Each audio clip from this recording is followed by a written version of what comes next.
I want to show the whole world why I want to be the face of boxing, or why I'm going to become the face of boxing. That gives the best fights possible, and everybody's going to want to watch. Everybody wants to see it. And today's guest is a monster. David, the Mexican monster, Benavidez. You already know. Best in the biz. Former two-time super middleweight champion and WBA light heavyweight champion of the world. I want to show the whole world why I want to be the face of boxing. See the vibe? It's work time, baby. My first time headlining Cinco de Mayo weekend. I'm going to give the fans a great fight.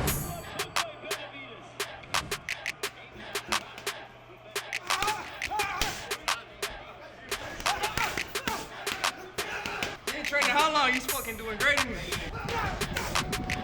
These fights, they're won in the gym. No matter how long you stop boxing, you can't leave this sport for too long.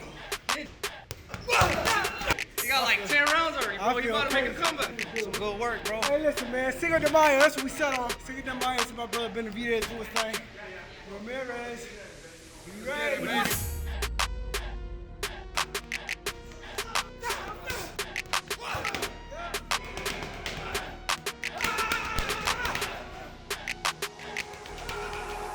Do Cinco de Mayo. I'm about to go up there and take that man's 2 titles and add them to my collection. It's another episode of Square Up, and I am your host, Andre Berto, and today's guest is a monster. It's my boy, former 2-time super middleweight champion and WBA light heavyweight champion of the world, David, the Mexican monster, Benavidez.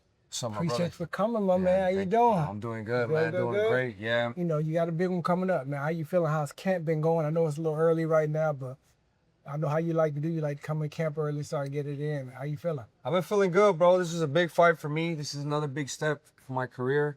We're going up in weight, cruiserweight. Yeah. Want to be fighting at 200 pounds. And it's going to be a big fight. My first time headlining Cinco de Mayo weekend. And the first of many. You know, it's a legendary day. We've been trying to take that date over for a long, long time. And now it's going to be the first fight in cruiserweight history where it's a title fight where there's 2 Mexicans. So that's going to be the first for this as well. Cruiserweight, I think Zurdo Ramirez was the first cruiserweight Mexican world champion. Really? So this is going to be a big one, man. You know, there's a lot of stuff behind this one. I'm really motivated.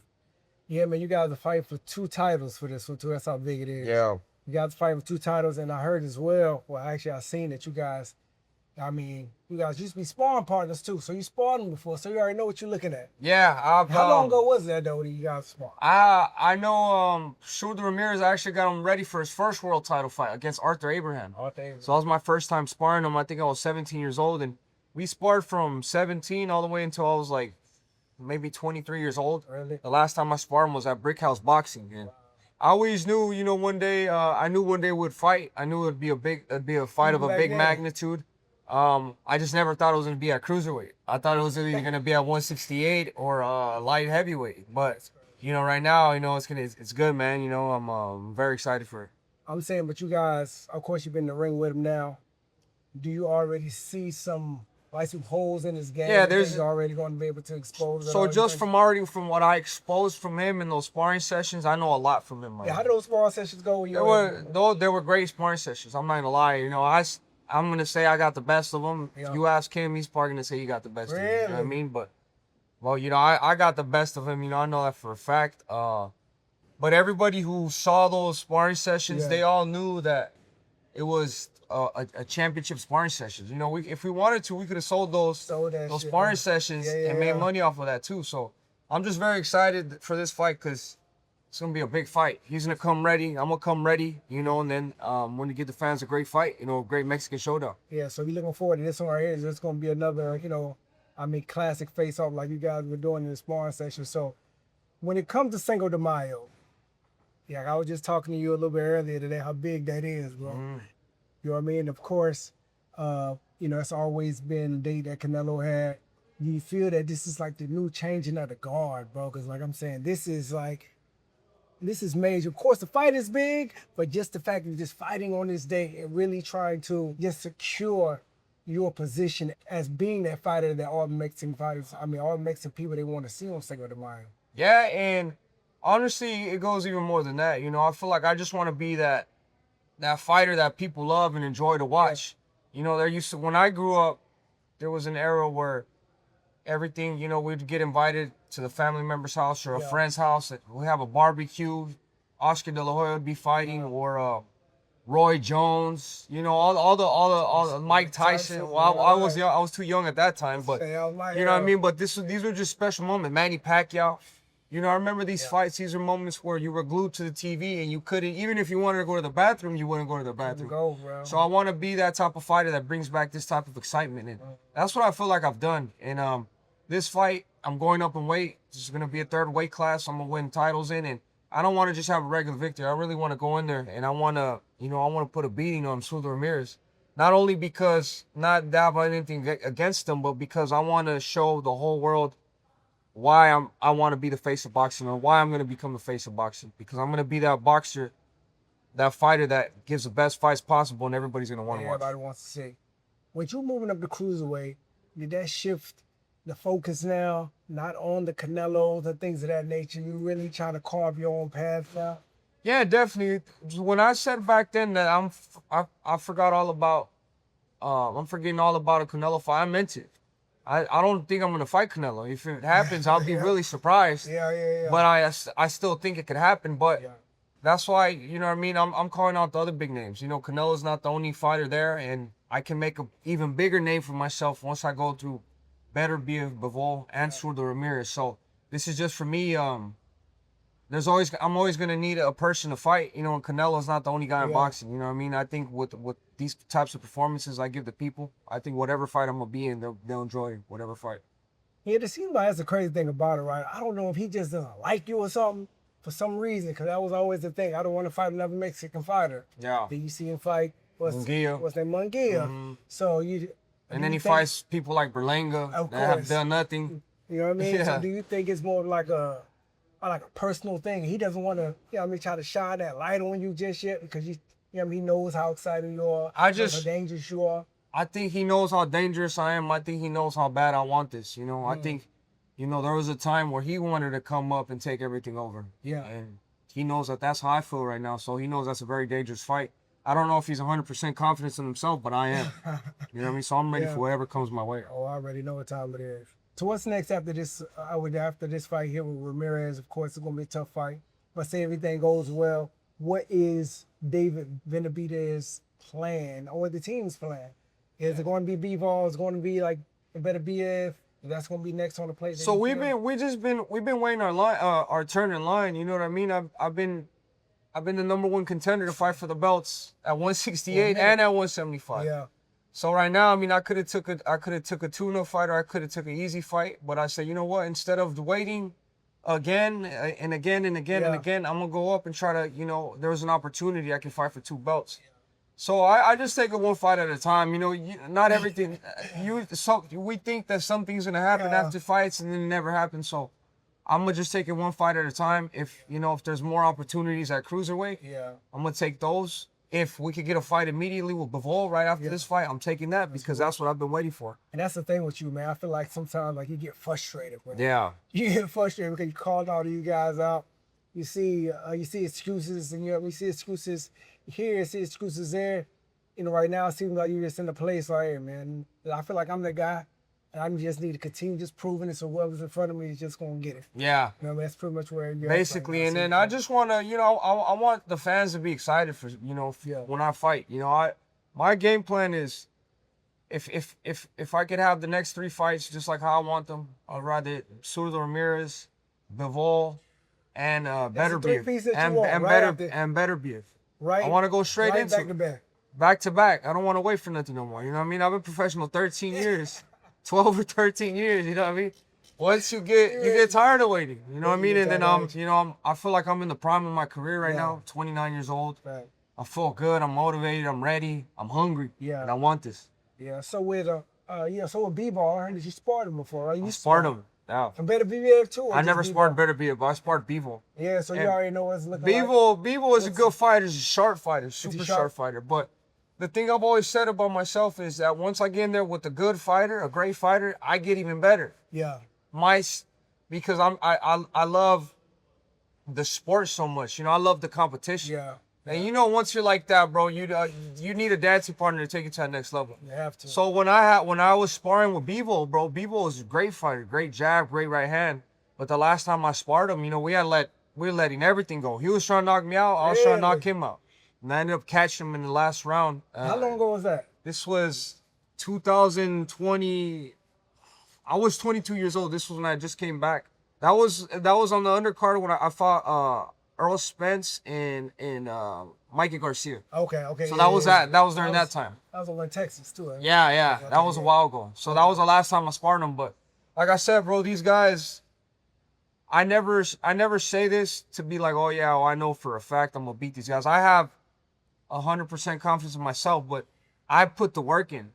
These guys, you can't beat none of these guys without working to the next level. You have to. And that's the thing about, I feel like young fighters now, they don't know how to work like that and push themselves to the next level. Yeah. Bro, as long as you put overtime every single day, there'd be no fighter that could beat you. So with these fighters, you know, that's why I want to fight these fighters, bro, because I can't sleep. If I fuck that camp up, if I mess that camp up, yeah, right. And I'm talking all this shit too, so I'm not trying to make myself look stupid. Yeah. But, you know, sometimes you need to put yourselves in them tough positions or in them fights that you might not know what's gonna happen. But you know, for you to achieve that greatness, that's what it has to be. That's what you got to do. That's Yeah. what you got to do. What's that? You got any thoughts of possibly moving up in heavyweight too, or you think you're gonna stop right here? Because I can easily see you probably, you know what I mean, fighting like a Usyk or something like that. You got any thoughts on that, or you think? Yeah, I think in the maybe, like I said, I feel like I have another 10 years left in me. So maybe in 6-7 years I'll do the move up there. Hard, bro. You go hard. I can see these training sessions. I will be getting it all in. And one thing with me, I used to just, you know what I mean, train just real. I mean, just crazy. They used to tell me all the time, all right, man, slow down. You got to relax. Yeah. Man. But that's the way I like to go. But that's how you do it. That's the way I like to go. I've always said that nobody can motivate you more than yourself. Yeah. So I just let that keep doing. And then also, too, I realized I've got to a point, right, where, like, if I retire, let's say I retire young, 33, I made money, this and that. It's like, bro, like, I'm still going to have to work after. I'm not going to retire working at 33. So I might as well just stay in the best shape I can, you know, keep the hunger and then keep boxing as long as I can. You know what I mean? This is what I love to do the most in the world. You know, I wake up, I want my kids, take care of my kids, come to the gym, blow some stress off in the gym, go back home and work hard. I mean, it's a beautiful life for me. Yeah, and at the end of the day, man, I think that's another way that our parents, you know what I mean, raised us too, right? Because like I said, my dad was pit bull. And I don't know what resting means. You know what I'm saying? Like when people see me, they're like, man, like you still in shape. Like you said, that's the only thing I know what to do is to work, bro. You know what I'm saying? So I mean, I see the same thing in you, and you find real, you know what I mean, happiness and gratitude. Yeah. You understand what I'm saying? That's how you know that that's for you. You know what I'm saying? So which is dope. So the last fight with Yarde, I remember seeing Yarde, I think like a month or two before the fight in New York. You know, he stopped, we had a conversation, and he was like, yeah, man, I'm fighting that. I was like, yeah, man, that's my boy, man. He's like, shit. You know, I'm going to do this. All right, cool. So, like I said, I mean, you going over to Saudi Arabia, bro. I mean, it was a clinic. It was just a perfect example of just an animal just being relentless on his prey. Yeah. And it's really just beating somebody's, you know, like soul and just will out of it. Yeah. It was amazing. So, let's go all the way to the beginning. Let's go to the beginning for a little bit. I don't want to take too much time, but let's go to the beginning. But can I explain something about that fight, though? Go ahead, that fight was a perfect example for me. It was one of my best performances because I was trying to prove something. I was trying to prove that I'm a better fighter than Kovalev and Beterbiev. Yeah. You see Anthony Yarde hurt Kovalev and Beterbiev. Yeah. He's rocked But another thing is, man, when I watched that fight, Yarde had a pretty good, you know, game plan. I can see what he was trying to do. Yeah. You understand what I'm saying? He wanted to, of course, continue boxing, but not go straight back, not touch the ropes. He wanted to stay at an angle. Yeah. And he was doing okay at the beginning, but it's like, God, man. Yeah. It's just that the thing was, too, is, bro, that jab, once you really figure out how to use that jab for the entry, for the exit, and then I got close and started touching that body, then started letting him combinations rip. And also, I think my defense is really underrated too, because he wasn't there. They kept saying, why wasn't he throwing hard shots? Because I shut him down in every single area. Yeah. I shut him down completely in every area. So I was saying the same thing. I was like, why? It looks like he just kind of. yeah, but because he was never in range. He was never in range. He would try to throw something, and I'd control him with that jab. Yeah. So it was just, and that's what it was too. You know, I was going to Saudi Arabia. You know, I'm a PBC fighter. Going to the other side of the pond. Right. So in my head, I got to perform the best I can because I don't know what can happen. Yeah. You always got to think like that. Yeah. So I went in there, bro, and I think it was just a great example of like how dangerous of a fighter I am. And you know, I went in there, got the job done, stopped them in impression fashion. That was crazy fashion. No. I definitely say you're that. So like I said, just going all the way back, man, like on how you really kind of, you know, just like build that intensity in you, right? You know, of course, from Phoenix, Arizona, you started boxing at 3 years old. What's that? Who got you involved? Was it your dad? Of course, we know your older brother was boxing as well. But was it your dad or your brother kind of pushed you into that space? Yeah, it was my dad. Basically, my dad was the one who put me into boxing, but also seeing my big brother was really what motivated me, pushed me. You know, the little brother was trying to be like the big brother. Of course. So my brother was really good. He was extremely good. Yeah. And then, so I just started picking up from him, started learning from him, and then, you know, it's just, you get to a point, with me, my dad was one of the biggest keys for my success because if I wanted a break, he wouldn't let me break. He made me, it was my job to train every single day, and he wouldn't budge with my mom. You know, it's kind of fucked up because I think that's why him and my mom got divorced because he was too hard on us. That's crazy. It's like I said, like us growing up, right? You know, my pops. The same thing. Of course, you see my story. My dad was just the general in the house, and my mom is just, completely opposite. Yeah. She's a big ball of love. Yeah. Pops is a pit bull over here. Anything he says goes. That's it. Me, my brothers, my sisters, we working each and every day, bro. It seemed like it was the same type of situation. So it was my dad. So like, just like how you said, he instilled this work ethic in me that, you know, once I got to 15 years old, I dropped out of school like twice. Yeah. And then my dad told me, and it was cool that he made that decision because he kept it real with me. He's like, do you want to stay in school or do you want to pursue professional boxing? Yeah. I'll give you the decision. And I'm thinking in my head, I'm like, it's kind of weird. My dad's telling me to drop out of school, like for good. Like I don't know about that. Then I'm in school. I'm like, bro, I don't know anything in school anyways. Cause I'd already dropped out. So I went back and I'm like, I feel like a dumbass. Yeah. So I'm like, I'm going to just put everything into boxing.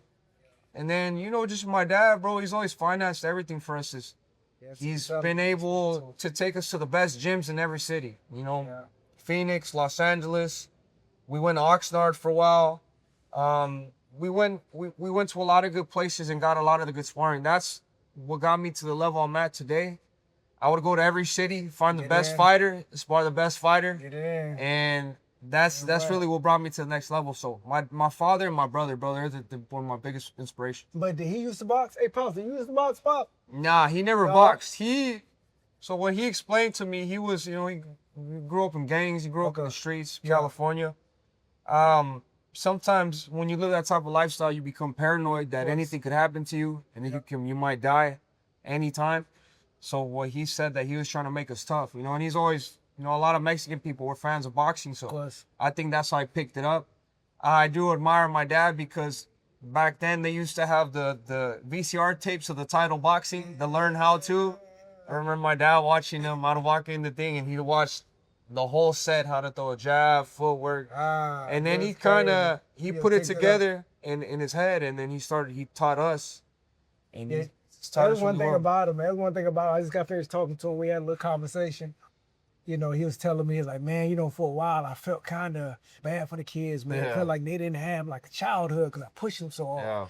You know what I'm saying? I'm just like, well, shit. I mean, look at these guys. That's what it is. And I think about it, too, like, with some kids, I mean, there's probably people living it, like, right now. You know, we get to a point before the success happens where you feel the resent for the father. Yeah. And then, you know, I think everybody just has to go through that. You know, I went through my stuff with my father. And Yeah, me too. we got to the point where it was like, you know, we're going to stop talking to each other completely. But then, you know, I really look back at it. I'm like, bro, what am I even mad about? You know what I mean? I have homes, you know, I'm making a lot of money and my children are good. I've never worked a day in my life. My dad made my dreams come true. So then I had to become mature and, you know what I mean? That's why I look back and I'm like, now that I'm a father too, I'm like, yeah, my dad just did. He literally put his whole time into me for me to get here. Like, you know, I'm just very grateful for my we father. gotta be grateful for it now, man. Like I said, I didn't understand it either at the time. Pissed off, I missed out on some everything. Missed out on school dances, prom, all types of shit. But you know, like I said, at the end of the day, man, get ready to go to the Olympics and be a world champion. Get a chance to really sit back and like, you know, like I said, my pops really, I mean, like dedicated all this time to me. It's crazy. And it's crazy too. Like I'm sure you thought about like they didn't really have to do that. Yeah. Like really, there's some men that don't. That they don't do anything. They didn't have to do it, bro. So that's why I think about that. I'm like, I gain even more respect for my father because then, like now I take my kid to the gym. Now I do this for him. I do that for him. Like, wow, he really put all his time into this. So that's dope. It's really amazing.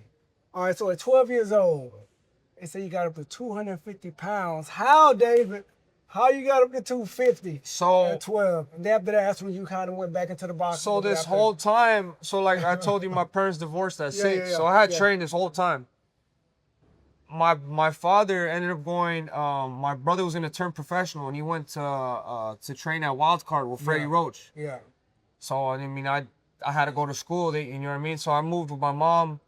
I was there for a year and I was just eating a lot, bro. Like I was everything. Like I love to eat. Yeah. So what kind of balance? I was already a heavy kid, but what balanced it out was I was working out. Yeah. But when I stopped training, bro, I was eating Taco Bell. I remember I had to come home from school, stop at Taco Bell, get 2 of those beefy 5-layer burritos. Damn. Eat them. The house was 5 minutes away. As soon as I get the house, I get 2 bowls and ramen. Eat that. I did that every day, and then dinner was like an hour later. Oh, so shit. I did that every day, bro. Every day? Yeah, it was like 11. I did it for a year. That's crazy. And then one day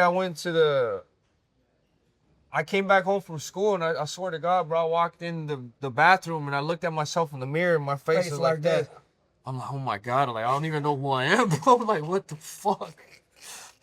So then I'm like, I thought in my head, I'm like, man, there's 2 choices I can make. I could just stay here and just continue like this, and I'll probably be like one of them people at my 600-pound life, you know. Like real shit, I don't know. That's what I thought. God, so that scared me. I said, fuck that. And then I'm like, no, I'm gonna move with my dad. Yeah. So then I started training again. I lost the weight maybe like a year, and then when I was there already, I started sparring like older men, like when I was 14 years old. I was gonna say about that. It's crazy. So about like 14, 15. Yeah. So the first, when we were at Wildcard, so we trained. We got the weight off 13. I turned 14, and my dad, I weighed like 190. And so I knew my dad was crazy.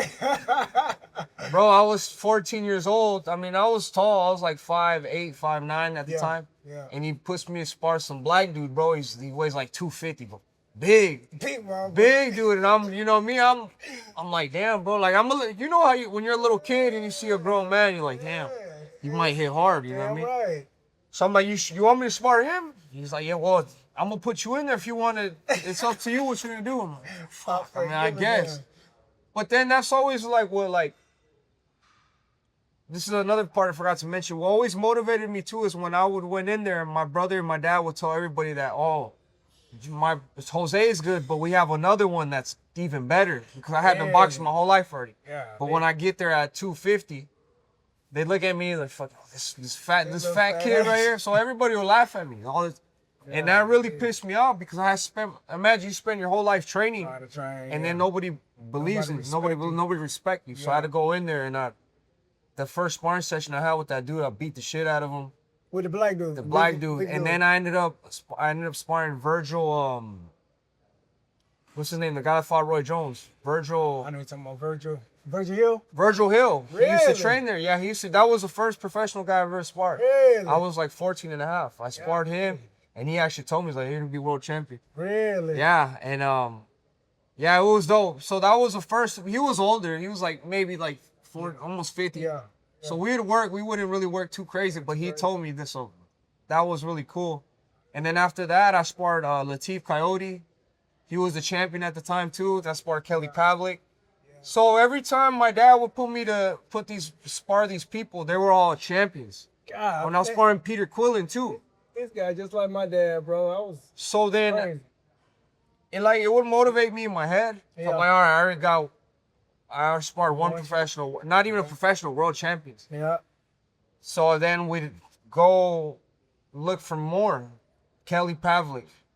And then everybody else like the best fighters in Los Angeles. Bro, everybody. I'll run through everybody. And then I ended up going to Big Bear. This is before Golovkin even made his U.S. debut. Yeah. And we're sparring up, or we're training up there because my brother was about to get ready for one of his title fights. Or he was getting ready for a fight. And then my dad tells Abel, like, hey, do you have anybody at 168? So my son he weighs like 185, but he fights at 168. Yeah. And then Gennady comes from the side. And he's like, yeah, we got him. I didn't know who he was at the you know time, who bro. he was But at he the time? gave me a cold-ass look. Like, he's just like, ice cold look. I'm like, all right, well, I'm not scared of nobody either. So he's just like, we're stuck in it. And I ended up sparring him, bro. And I had one of the best sparring sessions I've had. Yeah. I sparred him for 4 years. That's crazy. And my I've been IQ just confident. It went crazy.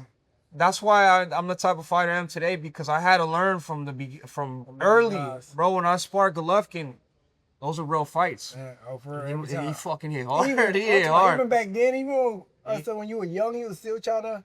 Yeah, I mean, because I was getting them too. Yeah. I was starting Is getting he them. hitting you with those? You know how you be turning Yeah, this shit the top ones like over that. the top shit. That was the first guy that would hit me. I sparred him and I was covering like that, and he couldn't hit me, so he started hitting me in the arms. God, man. But yeah, bro, I would do really good with him. I do really well to him. He just, bro, it's just like when you fight, you know how it is, bro. When you spar somebody for the first time that's on that level, that shit just teaches. It takes you to another level. Yeah, take it to another level, man. I used to, when I was an amateur, I used to be with Winky Wright. Oh yeah. Wink used to, me and him spar so many rounds. He used to take me with him to training camp. I was in camp with him when he got, I was the #1 sparring partner. We was getting ready to fight Shane Mosley. Yeah. So I'm there, I'm sparring him each and every day. And just to have somebody at that level, bro. Yeah. It was just night and day. And I remember calling at the time. I know, what's that, Lou DiBello wanted to sign me, a few other big promoters. I remember calling them on the phone after I got finished sparring with, what's that, Winky Wright, because I used to get on, he used to get on me too. I'm like, listen, as soon as I turn pro, I want to fight, Oscar De La Hoya. I want to fight, Ike Corte, because I mean, they're about to fight him, and I'm over here getting on him. I'm like, I need that. Yeah. So like the confidence, man, It takes you to another level. To a completely different Yeah. level, bro. And then it just makes you want to train even harder. Yeah. So it's just crazy how that works. So I mean, but yeah, man. But so this is what I was saying. This is how I found out my dad was crazy. Cause my dad will put me with all these people, bro. Huh? My dad will put me with all these like world He'll champions. test you out. He ain't getting And I'm a little kid, you know what I mean? So I'm thinking like, damn, my dad, what if I would have, like, what if they beat the shit out of me? I don't think he would have cared. He would have still kept putting me in there until I learned. So, but my dad, he's a tough dude, Man, bro. tough love, He's man. like either you protect yourself. That's what I like about him, because he always showed me that if we don't protect ourselves, then nobody's gonna come in and save us. That's a fact, man. That's that tough love, Yeah. man. He definitely put it into you. And I mean, of course, you see what it did. You know what I'm saying? You got that mindset. Yeah. That's just ridiculous right now, and it's amazing. So at 16, bro, you turned pro in Mexico. Now, who prompted that decision, bro? At 16. My father. Yeah, instead of trying to go to, just trying to go to the Olympic route or go to amateur route. Of course, you had a few amateur fights. So for me, I think once, like, my father had all that experience with my brother. Yeah, I think my brother had almost like 200 fights, amateur fights, something like that. So I think they were done with that. Yeah. It's a lot of traveling, a lot of time, and then also it's a lot of politics in amateur boxing too. Yes, sir. A lot of politics. So, I mean, the way I was training, I wasn't training like amateur because I was training with my brother. Yeah. So it's different. The type of training you do is different. Yeah. Yeah. So, we said, we might as well just go pro. You know what I mean? Yeah. We don't have time to do amateurs. Yeah. We're gonna just build your record in Mexico. Good with it. Build your record in Mexico, and then try to get signed over here. But the thing about my deal is, I didn't get no crazy deal. I didn't get no crazy signing bonus. I didn't get none of that. I was like 8-0 with 7 knockouts at the time, before 18. Okay. Before 18, when I built my record up and stuff. Yeah. And nobody wanted to sign me. Not Really? top Still rank, in. not golden boy, nobody. I got up to like 12-0. Well, you sent them tapes and everything. Yeah, bro. Then I'm stopping everybody. I'm doing everything right. And nobody wanted to sign me. So the way I got signed is I got invited to spar Julius Jackson in the Virgin Islands. So I went out there, bro, and I let him have it. I'm not gonna lie. The first day I went out there, I let him have it. His manager called Sam Salukowicz. Is like, hey, you have to sign this dude because you have to sign this dude. If not, this is gonna be the biggest mistake you ever make. So shout out to Samson. That was my 10th fight. Signed that, and we wanted a signing bonus, obviously, but they didn't want to give us that. They want to give it up. They're like, you know what?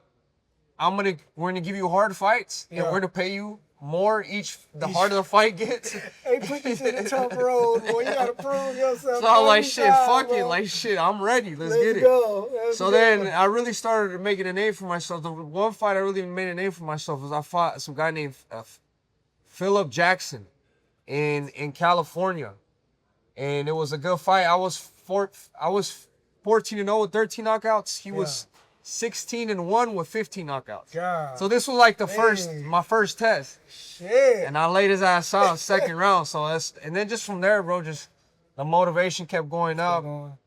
I became the youngest super middleweight champion in history at 20. That's what I'm saying. Like, how did your life change after that, bro? I mean, of course, you guys have been putting in a lot of work for a long time, doing your pops.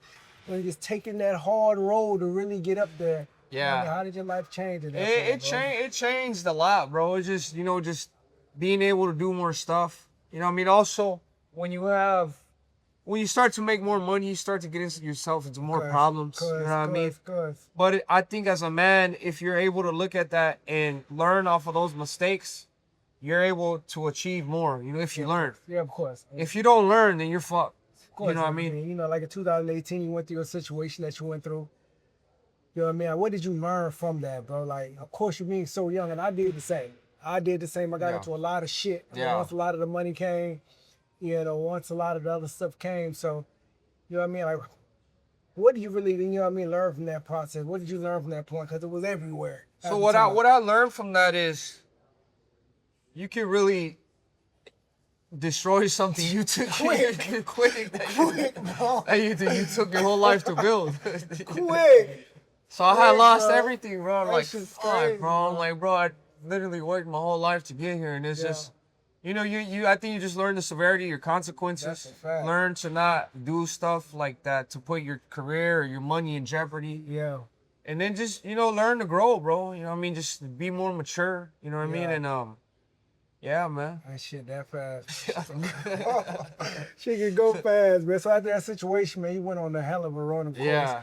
I seen a new focus. Yeah. David Benavidez, that's a dangerous. Yeah. Well, David Benavidez being that focus, man. Do you think, of course, those tough sparring sessions back in the day just made you just so different? Yeah. You know what I mean? Just once you came out of that and really started running through your run, I feel like you had a lot to prove too. Yeah. You had a lot of people that's out there that was just talking shit, saying this, saying that. I feel like you had a lot to prove, man. So that's the thing about me. I'm always motivated like that because people always think I can't do what I can do, and I tell them over and over again. So I gotta keep proving myself. Yeah. But it's just that also it's just having respect for the game, and just because you have won titles doesn't mean you can't learn. Yeah. It doesn't mean you can't keep learning. Yeah. So me, I watch boxing so much. I try to give myself at least 2 hours a day of boxing just to watch because. Which guys do you like watching right now? Guys do you like watching right now? I like Duran. I like Sugar Ray Leonard. Oh, you still watching Thomas? I like them because I feel like they're all around better boxers. Yeah. They do everything better. Yeah. You know, who else? Pernell Whitaker had a movement. I like Pacquiao. All the old greats, all the boxers you like, I like. Damn right. Now the new age people I like watching a lot now is Usyk. I think Usyk is a great fighter. I think he does everything really well. So. Yeah, he's amazing. He's amazing. But anyways, I try to watch all. So like what I do, I try to watch all these fighters. I try to let them be in my mind, and then just try everything that I like From that guy, that they do. I try to do it yeah. and add it to my game. Yeah. I need to do the same. What I want to tell fighters too is a lot of fighters need to do that. A lot of fighters don't watch boxing no more. Crazy. It's crazy. I Nobody used wants to to watch. I mean, I used to be in my room. I still remember I was just in my room. Just watching. I had a box TV with a VHS tape joint in it. Yeah. And I had drawers in my room filled up with tapes, bro. I go to the gym. I come back from school. I come back from work. I'm watching tapes all night. You ever have you wake up because you have a dream because you fucking crossing shit. What's going on? All the time, bro. But that's when you know that you love the game, bro. That's when you know you love it. It's crazy. We're kind of crazy with it. But one thing I used to love, bro, is you know, when I was coming up, you know what I mean, fighting in the pros, I used to love, you know, like going in with a fighter, a confident fighter, and just seeing the wheel getting smashed out or getting, you know what I mean, just with every punch that I used to hit him with, I used to just see it just melt away. And I kind of see that with you too, man. It's like when you put that pressure on, bro, you put that pressure on a lot of these guys, they look good, they look confident at the beginning. Yeah. But as soon as you really start coming down here, really start applying that pressure, they see how fast those hands are, and you really start feeling your power, you just slowly but surely, round by round, just start seeing the confidence leave and seeing the will leave. And I used to get drilled. I used to love it. I used to love that. You understand what I'm saying? I kind of feel like you're the same way in that sense. Definitely. I just understand that I always tell myself and all the guys I train with that these fights, they're won in the gym. Yeah. You have to work extremely hard to be able to push for that pace in the fight. Yeah. You know what I mean? And that's why we work extremely hard, because I think that's how I show people how bad I want it. Yeah. How bad I want to be the best fighter in the world. And I don't want to win fights just, you know, just be like, oh yeah, it's a close fight. I want to win some convincingly. Yes. You know what I mean? So it's just a lot. It's just proving a lot, bro. It's just always what always motivates me too is always, like, I think of myself. I think of my fights. I even think of my future fights. Like I try to vision that in my head, and I just try to look at my career from the end to the beginning. And every time I envision it, I just want to envision greatness. Like, like I was one of them guys. Yeah, one of them guys. So that's what keeps me going. And the crazy thing about it, man, I was gonna say, you know, when a lot of guys see you fight, I mean boxers, because I've been to a few of your fights, I sit out in the crowd and I hear, you know, a few of these guys talk, right? And they see you fight sometimes, and they think that they can get in there and make it look easy because, okay, yeah, he brings a lot of pressure. Yeah, he can punch, but I think he's a little flat-footed, or, you know, I don't think he's that fast, or I can see him just walking to, man, I can outbox him. Like I've heard these fighters say this next to me. Everybody but it's like as soon as they get in there, it's just a whole different ball game, man. You know what I mean? Like, why do you think that is? It's because I can shut them down in every angle. I basically, bro, like I said, I'm a student of boxing, so best believe I know how to do everything. Yeah. And one of the guys too, one of the guys too that I thought it was gonna be a real problem for you that really showed me like, okay, this guy's different, is when you fought Demetrius Andres. Yeah. When you fought Demetrius Andres, it's because, you know, I've seen him, you know, since the amateurs come up. Yeah. I've even sparred with him. Yeah. So I knew how good southpaw he was. And I kind of already knew his game plan. Now how he was going to stay low and da-da-da. But it just didn't go as planned. Yeah. You know what I'm saying? Why is that, bro? It's Why different. You got this fucking kryptonite. I think it's just people in there, like, I think it's just the speed, the power, everything. I mix it up. Body shots, jab. I can do all of it. Yeah. And I don't think they've ever been in the ring with a person that knows how to do all that good. Yeah. You know what I mean? And also I can take a punch. I don't mind taking punches. The thing about me is why I connect, and I'm very accurate too. Yeah, very is because I put myself in a position where I might take a punch to give a punch. Yeah. You know what I mean? Yeah. Sometimes that's hard to do as well. You know what I mean? But very fast off that first punch. Yeah. Like you'll walk this way, but that jab will come out so fast, and that jab really stalls it. yeah, You understand what I'm saying? Like it look like you're bringing in pressure, but it's like you'll throw that jab Yeah. out quick.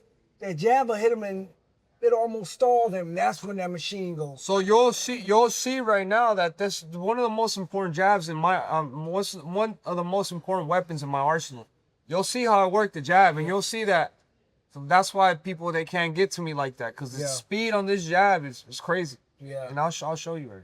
That's one thing with you, bro. I mean, of course, you're fast, you're strong, but one thing I do love about you is you're a sponge. You love taking in advice. You love taking in instructions and information. Doesn't matter if I come in here, if Andre Ward comes in here, if any other top fighter comes in here, it's almost like you're a student again. Yeah. Like you want to sit there and you want to learn every piece. Yeah. You know what I mean? On what anybody can give you, bro. And I think that's amazing. I mean, where do you get that from? Because you see a lot of fighters, of course, once they get a certain range of success, you can't really tell them nothing. I try to be humble enough to the fact where I feel like everybody has something good to offer. Yeah.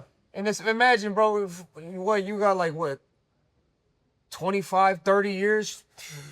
Yeah, I started Maybe 6 boxing, years old. 35 years? Shit, yeah, 35, yeah, 35. So every time, you're going to tell me the best thing that you know. Yeah, Another fighter's going to tell me the best thing they know. So then I take all this information in, and I make it my own. You know, Yeah. I try to put it together in a way I understand it where it's going to help me in my game. yeah, You know what I mean? Because if you're smart, yeah. you listen to what veterans say in their field of work. And, Yeah. I mean, it's always worked for me. But That's a I fact. feel like there's fighters now, bro, that they look at, like, they don't want to look at other fighters like, oh, man, I'm not trying to, like, I don't know. It's weird now. This generation is weird. Yeah, they Like, really- nobody likes to respect. Nobody all. puts respect. Nobody asks for, like, tips. And nobody At wants all. to put the legwork in. at all. Yeah, so it's crazy, bro. But, It's I mean, crazy. I feel like that's why I'm at the level I'm at. Because I do all that. That's a fact. Okay, so with the Caleb Flint fight, with the David Morrell fight, it was very intense. I mean, just the build up for that fight, right? But of course, after you got finished fighting, there was a lot of respect there afterwards. And that's kind of hard for me to explain to a lot of people, which I do all the time. I got some of, I say some of my best friends I fought. Yeah. You know what I mean, the amateurs and things of that nature. I think it's a certain type of respect you have for a man. Once you finally go to war with him, Yeah. you know what I mean? Yeah. Like, win or lose. Yeah. All right, cool. You know what Yeah. I'm saying? So, No, I you definitely. think you can explain that to the people as well, too? I think people, they don't understand how it is because they're not like us, because we can see somebody, we can walk in the gym and not see a person we never met in our life and want to knock him the fuck out. Damn right. So imagine if it's a person you already kind of have bad blood with in the fight, then that's just going to escalate. Yeah. Until you get in the ring and, like, we go to war. I went to war with Morrell, I went to war with Planton. After that, after the fight, it was just nothing but respect that I could give, Man, that shit looked personal. It was very personal. build up. But no lie, we all us boxers want fights like that. Like, we want one that's personal. Yeah, you know? right. So I got that. It was good, and I don't have to take it further than that. Yeah. You know what I mean? It's just I'm always been like the type of person. Yeah, you did. You went We in here and did, fought. Nigga, yeah. y'all talking and shit. Y'all going back and Yeah. forth, and we fought. Yeah. You know what I'm saying? All right, shake hands. Yeah. We gonna But go yeah, do it makes it fun. You know what I Yeah, mean? It makes yeah. it fun for the people, as long as it doesn't get too messy where people get fist fights and shit like that. Yeah. It's cool. It's good for the sport. Yeah, definitely. So tell me this, and be truthful about it, of course. Were you a little sour after Terrence Crawford person to beat Canelo? Because the stage was so big and because he beat him in that type of fashion. And I know, of course, you've been calling his name out for so long, man. To be able to see Terrence go up there and do that, did you feel a little sour? I'll just be honest. Be I honest. did feel sour. I feel sour. Not only because, he beat my brother and then he came up to my fucking weight class and they got the shot before me. You know what I mean? So I'm like, damn, bro. Like, if I get this dude out of here. Do it all the time. Nah, it's just, I felt like I could, that could have been me. I could have been in that position with my hand being raised, beating one of the best fighters in the world. But, but other than that, I'm extremely happy for Terrence. You know what I mean? He's going to live in the history books forever. But as for me wanting that fight, it's a fight I've been calling for years. You know what I mean? So, everybody know that. yeah. Of course, just me just seeing you I see this more, mature David, man, and, which I love to see. Yeah, to go ahead and tell me how much, faith in God has played a part, in your change and just how you are now, just growing up, just being just mature now in the fight game and at home. Yeah. Yeah, so the past, I think like 4 or 5 years ago, just when all that stuff started happening to me, I started getting like more spiritually, started doing more spiritual practices. I'm a big believer in Jesus Christ. Right. You know what I mean? There was a lot of stuff that was happening to me that, I was just making the wrong decisions. And then, I didn't really know how to stop making the wrong decisions. So I never prayed. I've never been, religious or anything like that. So, it was just, I think sometimes you need to be broken down for you to find the best version of yourself. And that's exactly what happened to me. I ended up getting closer to God, and, I pray every single day now. And now I feel like my passage is protected. My family's protected. I feel like I have more energy when I come to the gym. I ask God to bless me with energy, knowledge, and, just to make me the best version of myself I could be. That's really all I've done, and I feel like that's the shift in my life for the best for myself. No, that's amazing, man. I love seeing you. I normally see your son somewhere, shadow box. Uh-huh. Where he at, man? He has his dance class. He got dance class? Yeah, what kind of dance is he doing? He's like doing hip hop dancing and Really? stuff. Yeah, so I'm just trying to put him in a whole bunch of stuff. I'm trying to build his character, so by the time he's ready to be to perform and be a world champion, he's a all-around character. He knows how to do a lot of stuff, so he's learning the footwork right now. Yeah. That's my little guy, man. That's all I was going to ask you, too. Of course, you got your daughter. You got your 2 boys. Yeah. With your boys, do you see them boxing as well? Nah, I wanna put them in there, bro. I feel like if anybody could do it to my kids, I want to put them in there, and, I feel like I have everything. I've already done all the legwork in to make my dreams come true. Yeah. And if he wants to make his dreams come true, I can make that happen. And I know exactly how to do it. Yeah. So I'm going to definitely put him to train. Yeah. And we're going to go that route until he gets to an age where he doesn't want to do it. Or, we'll see. It's his life at the end of the day, but the training is going to be training. They're both going to train no matter what. They're going to train no matter what. Yeah. Man, it's good, man. Like I said, I think it's great. Of course, me just coming here and just seeing your growth, and just knowing your motivation, your kids, your wife, and everything in that space. I just feel like you're in your prime, bro, and I believe your future is going to be extremely bright. Thank you, man. Thank you. I appreciate you for letting me come through. Yes, sir. Let's try to get some work in. Yes, today, sir. man, Yes, sir. right? It's time to get that work in now. Yeah, man. Cinco de Mayo, y'all check my boy out. Going down. Yes, sir. Yes, sir.